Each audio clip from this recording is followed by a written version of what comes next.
This video sponsored by Meeple Movers. No minimum order, no subscriptions. Free shipping on every item, every day. At meeplemovers.com. Okay, so I'm here at the Gamelyn booth with Nathan and Sam, and they're going to show us Heroes of Land, Air, and Sea. Thank you very much. Yeah, so Heroes of Land, Air, and Sea is a brand new 4X game by Gamelyn Games. It's our first foray into a big box game. We're mostly known for the Tiny Epic series. And believe it or not, we actually just started shipping the Kickstarter 2 days ago. So people are going to start getting this wonderful game to their doors. So we're super excited about that. What's different about Heroes of Land, Air, and Sea as opposed to other 4Xs is its approachability. It has the spirit of Tiny Epic, so streamlined concepts, very easy rule set, and it only plays in 30 minutes a player. And how the game functions is every player will start with a capital city on their own continent. And from there, you're going to be expanding, exploring, exploiting, and exterminating your opponents. And those 4Xs actually correspond with the 4 endgame triggers. And so if a person actually explores all of the exploration tokens, that would trigger the end of the game.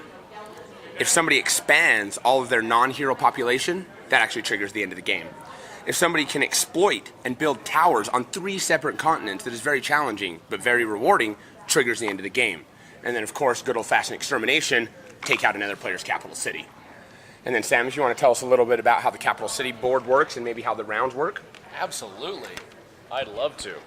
So everyone has their own board. I like to call it my command center, where it goes through everything you need to know for the game. Down here, you have all of your units listed. These are your 2 basic units, and these are 3 units that you can upgrade into by building buildings, and you can go here and you could build your ship, and you can build your plane to be able to go and fly around everywhere. You have 3 levels of the capital city. Everyone starts at level 1, and you can upgrade into levels 2 and 3. These are buildings which give you special abilities when you choose to build a building. In addition, as you upgrade your capital city, you're going to take this base level ability and add on a secondary ability at the level higher where you are with your capital city. Also, up at the top here, you have the actions that you can take. This is really cool what Scott did with this game, in that he took it where when you take an action, it keeps everybody engaged during the game because you can follow that action by using one of your basic units called a serf. So you're always paying attention to what everyone else at the board is doing to see how can you most efficiently use your actions, and there is almost no downtime in this game. As you are upgrading your capital city, following actions, moving your guys around the board, and you have your resource track over here. In addition, we have some spells, and I'll let Nate talk a little bit about how our spells work in this game.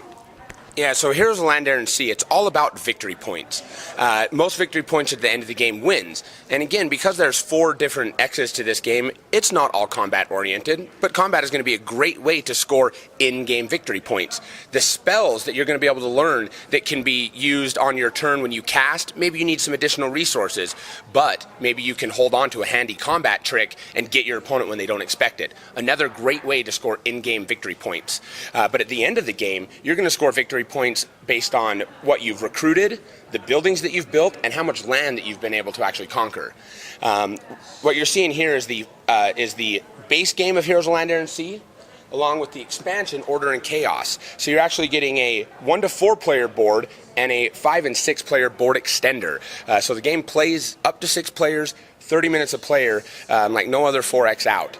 You can see that what we've actually done is, oftentimes in games, your guy is in your dragon, and you get to pretend that your guy's in the dragon. However, in Heroes of Land, Air, and Sea, there is no pretending. You are in your dragon. You are the dragon. You become him. And that's one of the things that I love about this game is you are upgrading and getting these larger units, these airships and these actual ships to be able to send around. Actual ships. Yeah, you are going around, and you can see right here the orcs are set up with their crocodile, which I think is one of the coolest ships, coming over to attack the elves' capital city to attempt to end the game. there are so many cool ways to be able to win, and you can really play the game that you want to play. There are games that I get in and I just want to explore. I want to flip over these tiles. And there is a key. When you flip over one of these tiles and you see that, there's a story associated with it. You actually get to hear about the story that you're creating in the world of Heroes of Land, Air, and Sea and find out what happened when I walked into this swamp. Was there a rogue there that all of a sudden, wanted to take out my guys? Did I find a lost mine? You get to experience the story of the game as you are playing it and kind of making the game your own.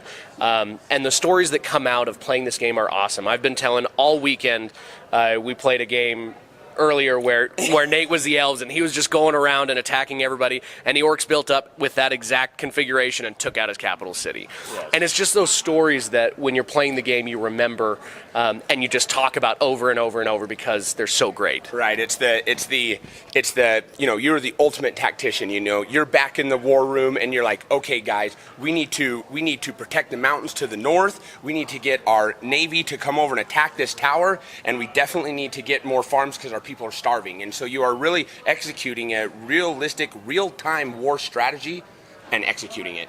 And so even though your capital city gets taken out, you lose a few battles, it's because your opponent prepared better than you. It's because they out-tacticianed you. There's no dice in this game. There's no, I rolled double sixes, so I won. It's all the combat is tactic card based. It's a highly evolved Rochambeau, where essentially a Cassini effect, where everybody has access to all the same tactics cards, 7 of them. They all have a certain resource requirement, and they also have a certain army composition that is required. And every battle, you're going to pick one of these 7 combat cards. And of these 7 combat cards, each player, again, has access to the same ones. So when you attack an opponent, you know without a shadow of a doubt what combat cards they have access to. But they also know that about you. And all of these cards have trumps of each other. And so, for example, if I know that Barricade is going to be the optimal play for you, I might as well play Charge, because that's going to trump Barricade. But you know that, so then you're going to go ahead and first strike my Charge. But I know that about you. And so it becomes a large mind game and a lot of table talk, a lot of negotiation, and each player reveals one card. Person with the highest war strength wins.